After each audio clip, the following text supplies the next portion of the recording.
Hello everyone, welcome to Mass Effect 3 for one more final video. I am your host Tempest Gaming and well, the series is done and I am going to now do some sort of a final rating video where I will go over some of the um, pretty much how I would rate a game. I'm not sure if I will keep doing it the same way, probably not, but we'll see. So, first of all, gameplay. Um, what I really enjoyed about the gameplay in Mass Effect 3 and 2, and um, meanwhile I have played Mass Effect 1 somewhat, so um, what I like about the series in general is it's simple. The gameplay is simple, it does what it has to do, and it doesn't overflood you with like mechanics and buttons. Okay, the first one kind of did, but this is related to the third one mostly. So the shooter aspect is great, like the cover system, different weapon types, how different weapon types give you very different playstyles. It all works very well. And even though I played the second one and the third one as an infiltrator, I do see how everyone could kind of find, well, essentially what kind of playstyle you want. Now, also biotics and tech powers, like this whole system with your like ammo powers, especially ammo powers. Like I love how ammo powers work with different types of weapons. Like fast firing weapons work better with cryo, while like sniper rifles work better with warp or disruptor or armor piercing. That's all well thought of and it makes sense. Then biotic combos, tech powers, how they all work together and combo off of each other, along with your squad members too. That's another plus point. The squad member system, um, like how you combo with them, how they can sort of complement your strengths or sort of cover the weaknesses of your class and your playstyle. Uh, and just commands, like you have perfectly fine control over your teammates. Very simple. Like it costs you 4 buttons and that's it. And it works wonders. It just works perfectly fine. Also, this okay, I can't do it here, but when you hold shift, you have like the game freezes, and you get like your whole um the whole GUI where you can like commands, powers, and everything. I really enjoyed that one too. I mean, I think if that wasn't there, I would have died like 10 times more than I should have, or fights would have taken like really much longer than they should have. Um, so those were all plus points. Another one is the Paragon Renegade system. I mean, um, I don't think anyone in who plays the trilogy thinks that's a bad system. I mean, that's sort of what Mass Effect is. Like, you your choices actually matter, and they really do. They really do. Like you can play it as a Paragon and you can play it as a Renegade, and you experience the game completely different. You really do, and I really like. It's hard to make. I mean, it's hard to make a game that fits both those playstyles, as well as a mixed playstyle, and still provides like that realistic feeling. Like well, realistic, like a feeling like this makes sense, and it's not just thrown in because we have to have either of the options. There's Liara. Let's see what she has to say now. I can't remember. This is right before the final mission. I guess she has nothing to say. No, this is right before attacking Cerberus, actually. Anyway, so uh, what I what I like too is I sort of liked the way the difficulty worked. Um, However, okay, here's my thing. Difficulty is hard because there's so many different opinions on how difficult a game should be. Now, I've played both Mass Effect 2 and 3 on Insanity, and I have started the Mass Effect 1 playthrough on Veteran, which is the hardest one you can do at the start. And overall, if you look at how difficult Mass Effect 1 was on Veteran compared to how 2 and 3 are on Insanity, it's a big difference. I think they dumbed down the difficulty a little bit too much, especially because, I mean, Insanity is the highest difficulty, but let's face it, it's not hard. It's challenging in some parts, most parts it's not, but it's not like it's tremendously hard, as in, yeah, like I expected to die quite a lot when I put on Insanity, but it didn't really happen. Apart from the end there, at the end it got a little harder, but overall what I did feel was the level of the difficulty did scale pretty well. It did scale higher up towards the end. Like, okay, take let me see, like the first arcs, like Earth and Mars. Those weren't really hard. There wasn't really that much challenge. And then you get to the Quarian Gathon. That's the first one where I feel like there was some difficulty, especially that last boss fight on Rannoch, where you had to dodge a Reaper beams. That was fun and challenging. And on Desia, I remember that Harvester fight at some point where he died like 4 or 5 times over. That was good. That was just okay. That was partly me just not playing it properly because I got frustrated, but that was challenging because the first time I actually properly got defeated by the game, which should happen sometimes. And then you had the Kailang fight, which was also really difficult. And then at the end, the final push on Earth was pretty challenging, where at the end you had like those 3 or 4 Banshees coming towards you with the Reaper firing at you. That was really good. Although I think they could have made that one a little bit more challenging too. But one thing that did bother me a lot about the difficulty, and this is especially because I compare it to the Mass Effect 2, is there was a severe lack of boss fights or just like final fights. Like, for example, the end of Tuchanka. You see that Reaper and you expect like, okay, we have to defeat that Reaper somehow. And it all ends with a fancy cutscene, a good one, nonetheless, but it all ends with a fancy cutscene where Calros drags the Reaper down, and that's it. It wasn't really a boss fight. Yes, I did die there like 3 or 4 times, but you could rush that fight. You didn't have to shoot a single bullet. You could just walk from one bell to the other one, and you could end that entire boss-like fight immediately. I don't see that as a boss fight actually. The ones that I did consider was the ones that I already mentioned. At Rannoch, when you had to face that Reaper head on, dodging the laser beam, that one was really fun. That's what I call a boss fight, because it's a new challenge that you're not familiar with, and you have to learn it in a short period of time, and you have to adjust in a short period of time. That's a boss fight, essentially. Kailang is the other one that I really think was a proper boss fight. I guess you could say that on Mars, when you had to chase the what was her name? Eva, the body, Edie's body. When you had to chase that was sort of a boss fight, except you couldn't win and you couldn't lose. You just had to walk with with her. You couldn't never catch her. I think that's about it. What I did, and here's a major gripe with the difficulty, is there was no end boss fight.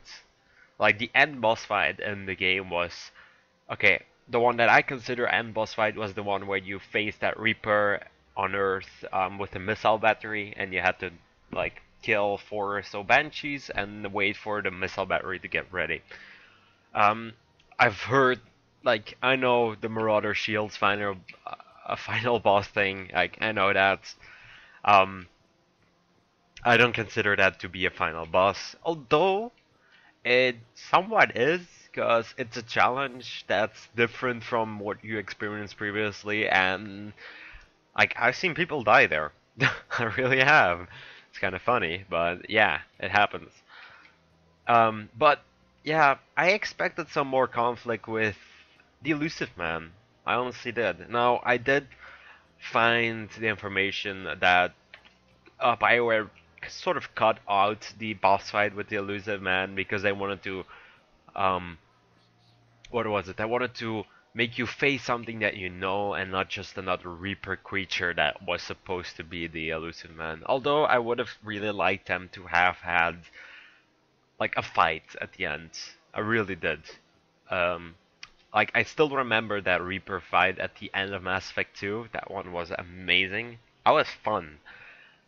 That was that's like a challenge that suddenly arises and it feels good when you finally beat that thing. I sort of missed that. Um, Another thing that I really didn't like was the EMS system, the effective military strength system.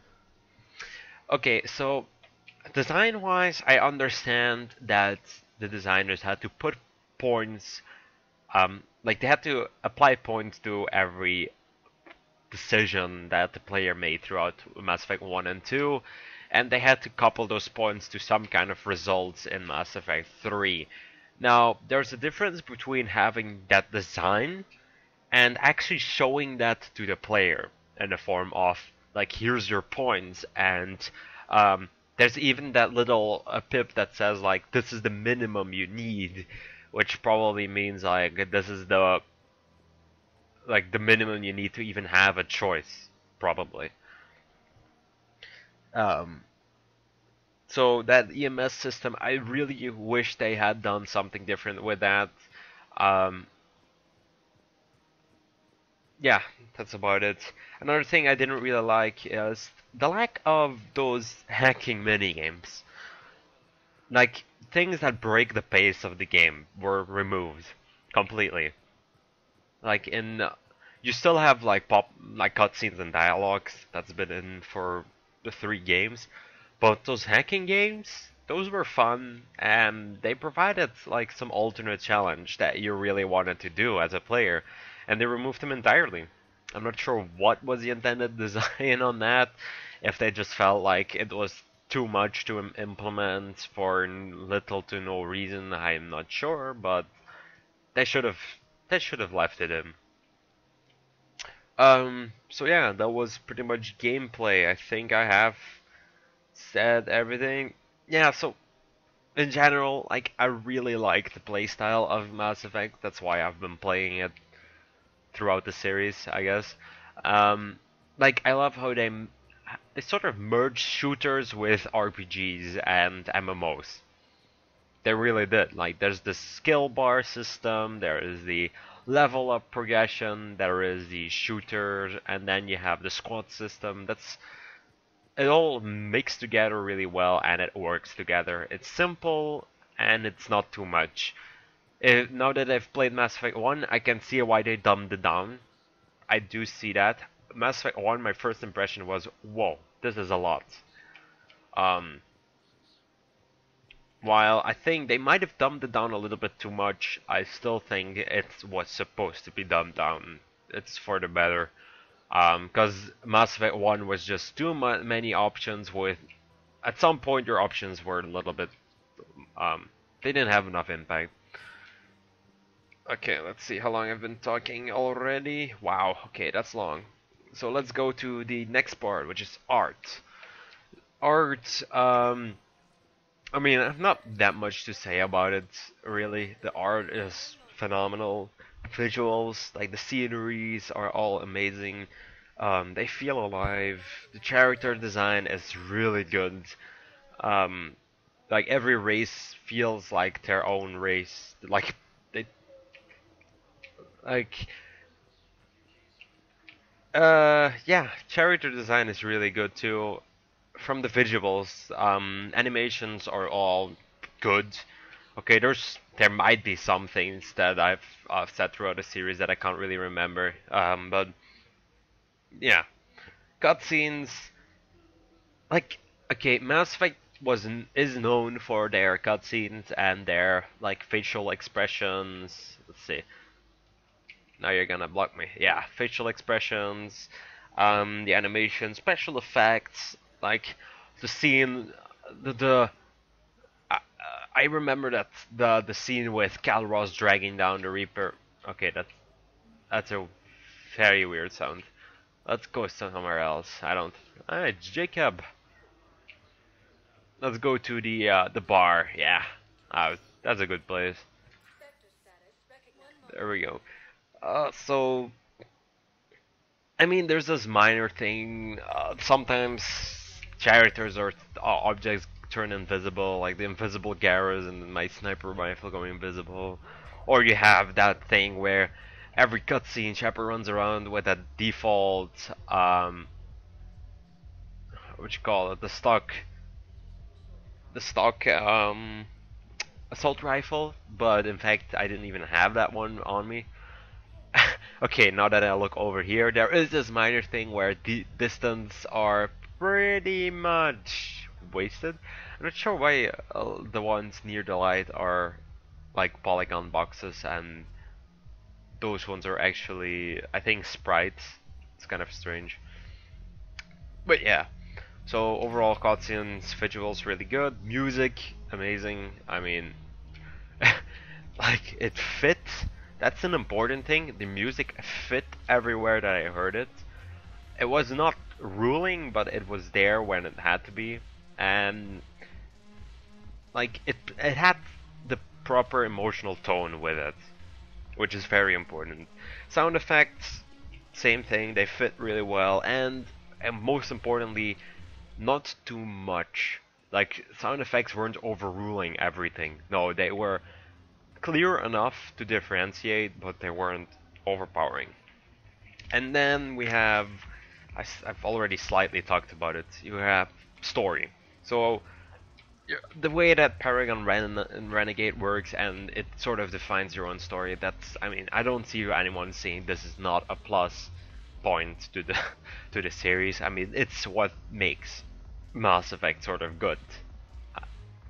Um, Memorable characters, like, to be fair, there's hardly any game where characters remain with me so well. Like, I mean, Shepard, okay, Shepard is your own Shepard, that's different, but Garrus, Liara, Morden, Thane, like all your teammates are so memorable. Arya was sitting over there is memorable. How the elusive man even. There's so many characters that, like, if I see a picture of them, I would immediately like think back of all the experiences that I've had with those characters within the trilogy.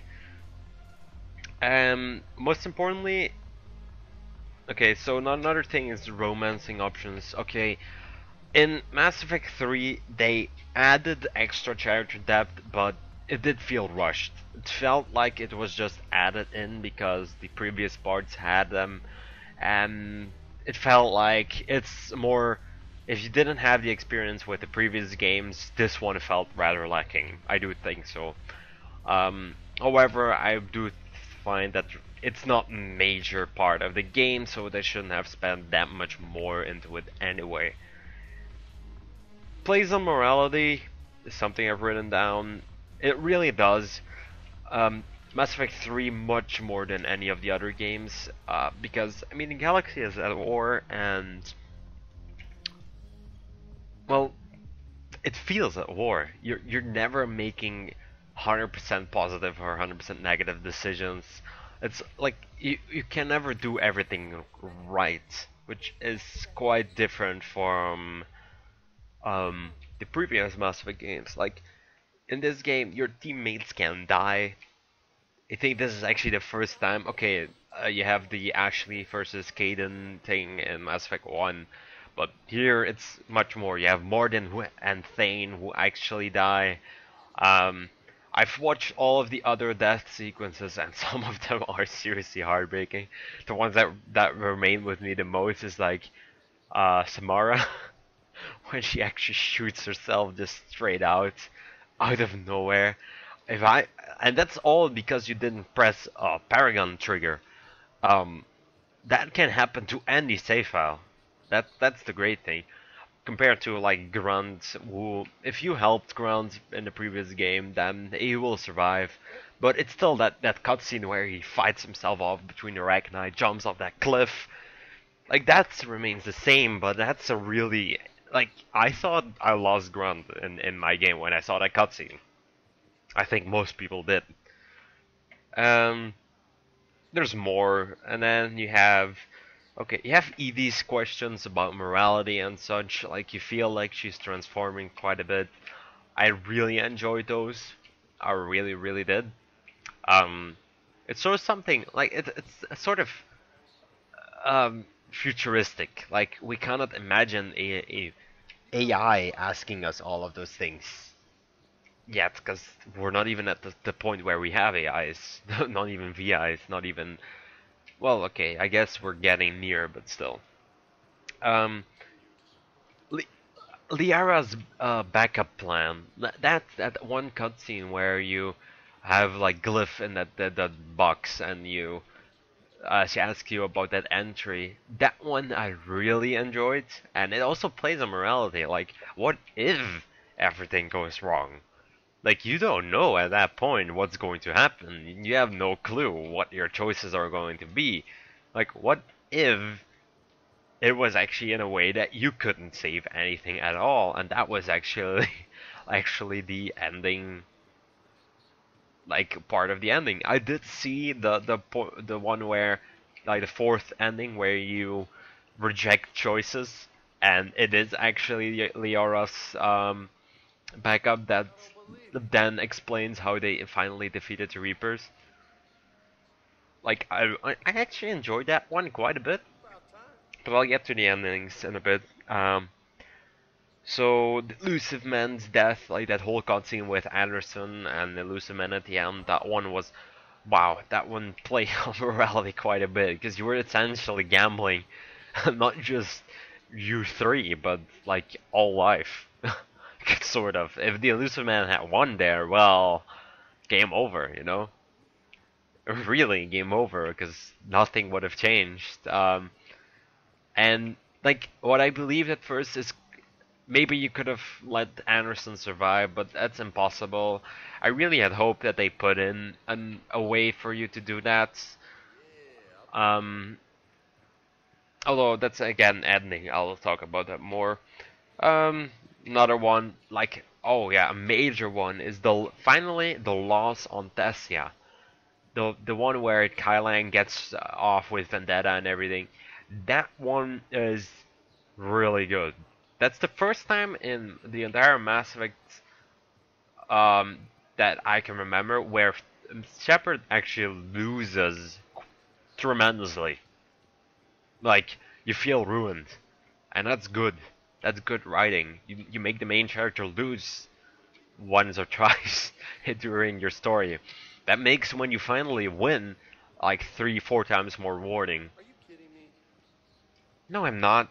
That's your problem, James. Doing better? Mm-hmm. You ever doubt Yes, I did. Anyway, so yeah, let's see what else did I have. So the arcs in gen, like short, because I am running way over time. Um, like Mars and Earth was okay, but it was sort of like introduction, and it felt slightly rushed. That's about it. Balavan, same thing. It was okay, but I feel like we didn't really have a lot to do with the Turians in general. Okay, we had those two missions afterwards with the what was his name? The uh Balavan leader guy and his son and the Tachanka bomb and everything. But that's about it. Tachanka, like I love that story arc, really did. From the moment where we've found Morden again till then learned to learn about like the Krogan culture more with Eve and like what the impact of Krogan females within the Krogan society. That was really great.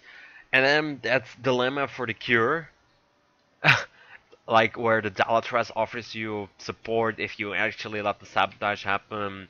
And the way they implemented it was great. Like you made the decisions to do it or not beforehand, and then after all those decisions and whether you decided to reveal the Dalatrass's plan or not, after all that, then you see that Morden sacrificing himself um, for the cure, and it could be in vain if you actually decide to take the Dalatrass's offer. Although I've seen in Morden can actually survive if you go full Renegade. They're just sort of conflicting, I guess, but it works. It works. I really liked all those morality decisions around it.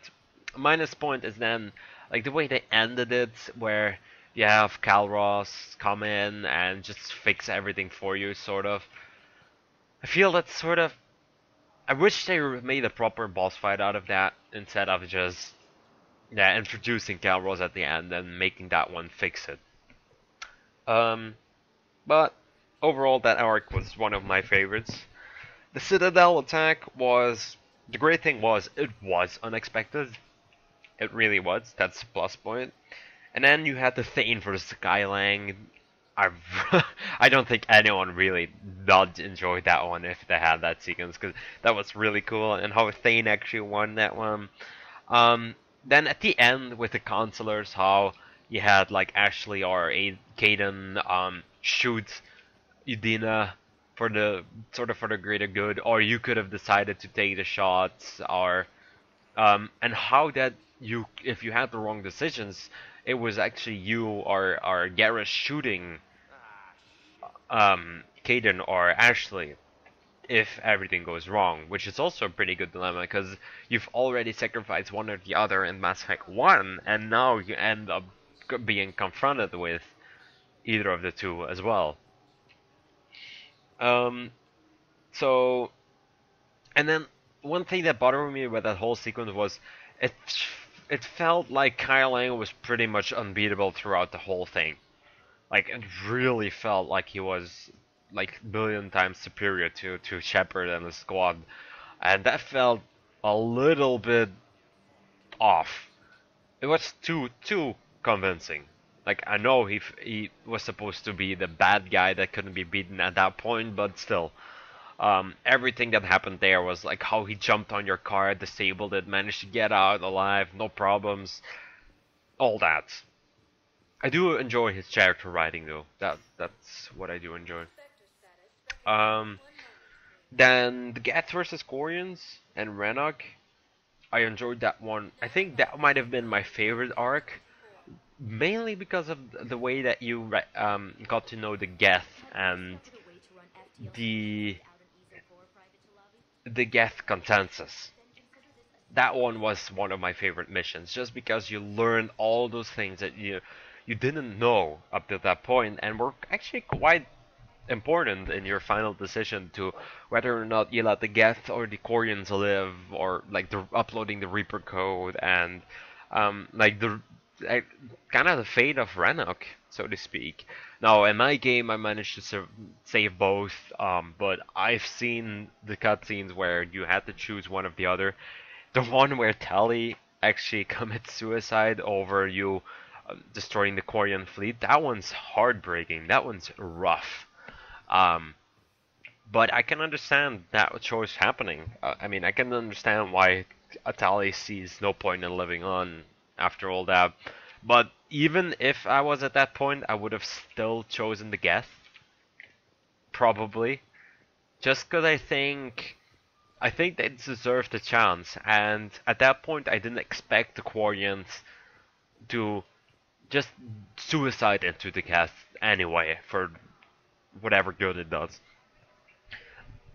Um, Even though at the end I chose to destroy all synthetic life. I know that might be a contradiction, but that's the way it is. Um, so the ending was great, and I love how there was conflict between the admirals. That one was also really good. How your choices actually you felt that your choices in Mass Effect 2 were kind of there still in the memories of the admirals. And the final fight was really good, like really good there.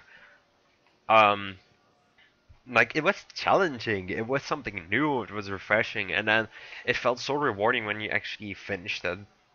Then you had Thessia, like I said, the major loss there of Shepard when Kai Lang defeats you and grabs the Vendetta. That was really good, and you actually learned quite quite a bit about the Asari culture, especially when you read all of the artifacts that are there. Um, the thing that bothered me there, the boss fight with Kai Lang was surprisingly easy. I'm gonna go back to normally and just um, it was really easy. Now I've seen another Let's Player do that, and he died there multiple times, so that felt a little bit weird, off. So I'm not sure why it was so easy for me. I was playing it on Insanity, but yeah, the scene there was good. It's just like the difficulty was off completely. It could have been a really good fight. Although what I expected there is with the whole balcony thing is some kind of a like a Reaper attack or something like that. But anyway, then you had Cerberus, which is well the whole arc with Miranda's father and how it ended with you saving Miranda, her sister, and then Miranda killing her father. The other endings are also really great. Like, I mean, there's an ending um, where Miranda gets shot or actually dies. So, and that's not all to do with whether or not you trusted her before, with when she came to you asking for money, without she telling you why. What else? So your history with Cerberus and Edie's history with Cerberus when you're in their base, and you've watched those video logs. Those were really good. The Kai Lang fight, that one was great. I think that was probably one of the better fights in the game, if not the best fight. I think the only one that I compare with it is on Renok when you try and dodge all of the beams. With their Reaper, like the confrontation one-on-one with the Reaper. And then a minus point is like I felt a lack of the elusive man there. Like I really did. And all of the points you felt like he was just like a few voice files and that's it. I really expected a confrontation with him right there and then, but it only came afterwards on the Citadel. Talking about the Citadel, hey, it's right there. But yeah, and then Earth. I think Earth had the most challenging encounters. Um, like when you landed on Earth and you had to destroy those destroyers with nukes, and then you had the Banshees coming in with on that really small platform. That was really challenging. Then Anderson picks you up, that one, and then afterwards, when you had the Reaper beam firing on you, when you had like all those like essentially so many Reaper units flooding in on you the whole time. Ah, I had nothing in my aquarium. Forgot about that completely. So that one was pretty good. What else? Like the final conversations and the final speech with all of your squad mates, those were really engaging. And like it fits in the story, it really does. Like it really feels like a final speech, and it is one. Then when you're okay, this is part extended cut. So for those of you who didn't played it without it, I can understand why, but how you rescued your squad. Um, I find that a plus point because like it shows that you care about your squad as like it shows your shepherd does. Now, okay, there's the minor things where Harbinger stops firing, I know, but there's this whole story behind it about the Reaper IFF that makes the Normandy undetectable, blah blah blah. Yeah, I'm not gonna go into that one. I felt that was a really good scene because you were essentially leaving behind your squad for the last time. Like it was a goodbye completely, and that felt pretty emotional. Um, then the conflict between Elusive Man, you and Anderson, that one was really good. And I'm gonna put um, the catalyst as a plus and a minus. Why a plus point? Because I didn't expect um, the catalyst to be there as like expected the final fight more or less. I didn't expect the catalyst to just be a moral confrontation. What I did find a minus is like why does it appear as that child, like the one that you saw completely at the start of Mass Effect 3? That one I was a little bit, eh, you know. Okay, yes, it's probably like he wanted to look like something that Shepard could recognize. Okay, I get that one, but still, why that child? Especially because it's exactly the same model. Um, yeah. So the lack of a boss was a minus point. That's about it, I think. That was pretty expensive. Oh yeah. So then we get to the ending. So why I think my ending was a good ending. First of all, Shepard survives. That's one of the. I had a few points where I wanted to see in the ending.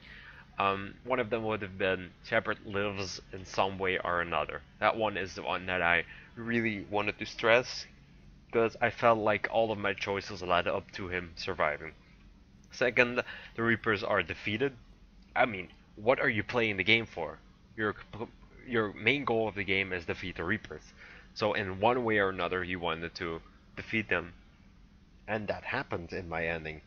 Um, so the damage to the galaxy is minimal, and um, they managed to rebuild at minimal cost. Okay, minimal, it was still pretty wrecked, but they managed to rebuild completely. You had all of those visions at the end of every world that you've saved and how they rebuild. That one was really, I mean, that pretty much confirmed all that I wanted. Those 3 points. Now, okay, there are some questions that arise. Is, uh, for example, like Shepard lives, but you see him like inside a pile of ruin. Like, what happens to him? You don't know that. Um, you can only guess, and like, uh, then like, what happens? Like, what do they do with the information that Shepard has collected about how synthetics will always surpass their creators, etc. Are there new AIs formed? Are they already back in conflict? Oh boy, Tali, you don't look good. Like, there's many questions, but that's only normal because the game's so big, the storyline is so big. I think it's impossible to conclude all of that into one ending. Even if they wanted to, even if they had a feature film length movie that uh, that managed to conclude all that. So that's why I enjoyed my ending. Now, in general, I did watch all of the other endings, both the extended cut and the originals. When people said the extended cut was really necessary, I agree that it's a lot better, but I think it's a little bit overboard to say that the original ending ruined a series. It really didn't. Like, the series is good, will always be good. The ending in the original one, yes, it was sort of lacking. There were flaws, obviously. Um, but to say that it ruined everything leading up to that point, that makes no sense to me. It just doesn't. Um, Now with the extended cuts, so my ending, it's the only way to truly save Shepard as like the way he is. Even though you don't really know how if he gets out or not. Um, you can only assume he does, because I mean, why else show that he's alive?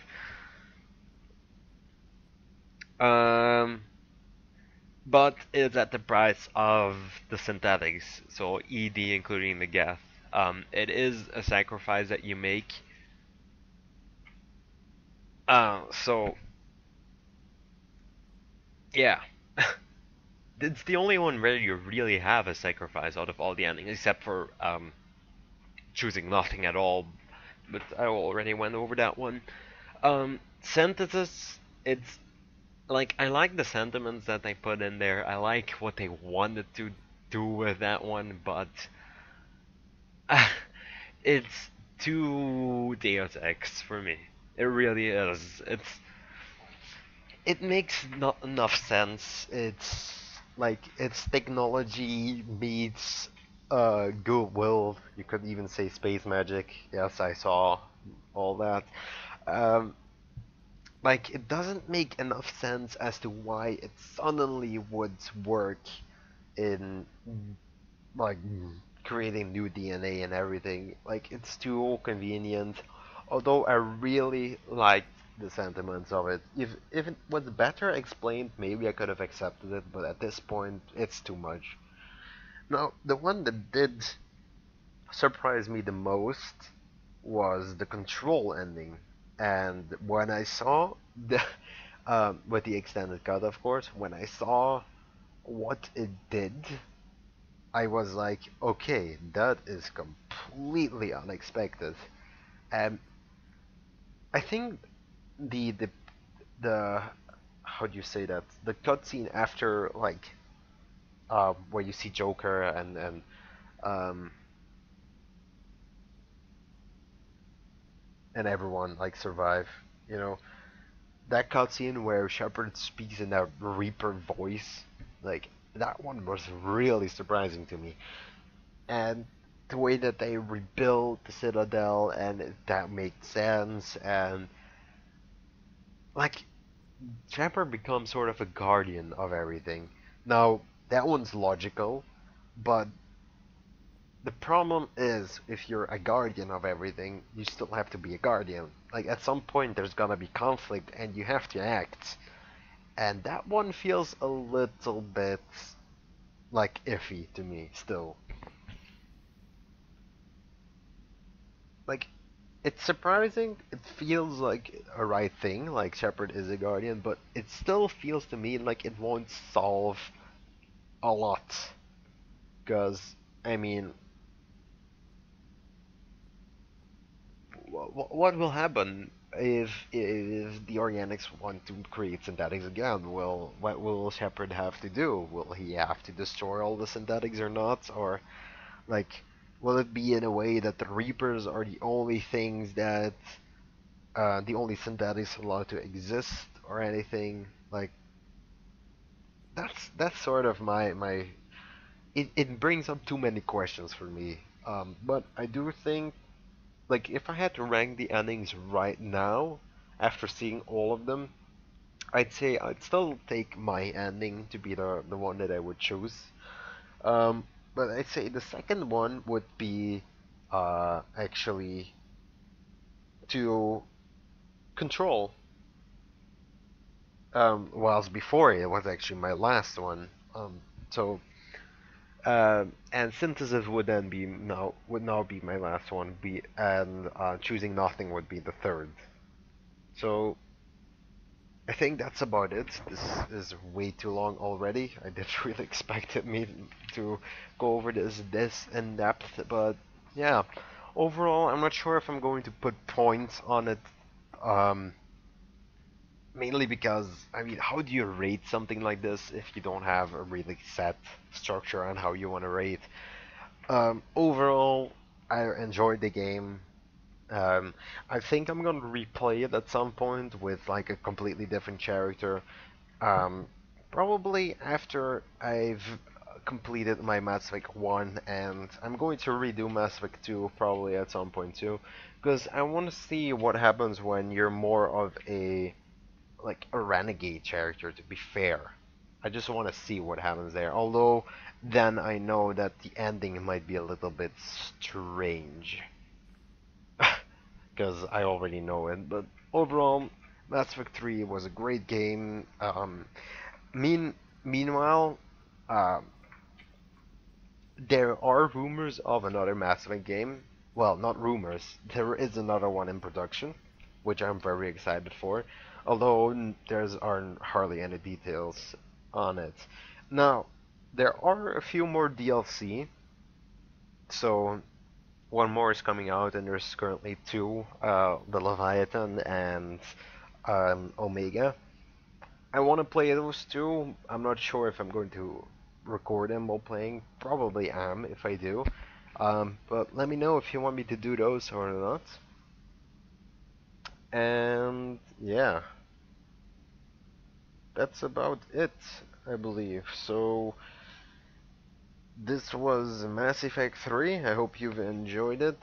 And thank you all for watching. And in the name of Shepard and all of our Mass Effect friends, thank you for watching, and I will see you next time for more Dragonborn DLC, and next week for a new Let's Play, which I'm not going to say which one it is yet, but um, it has something specifically to do with next week. So be sure to stay tuned for that one. Thanks for watching, and see you next time. So long.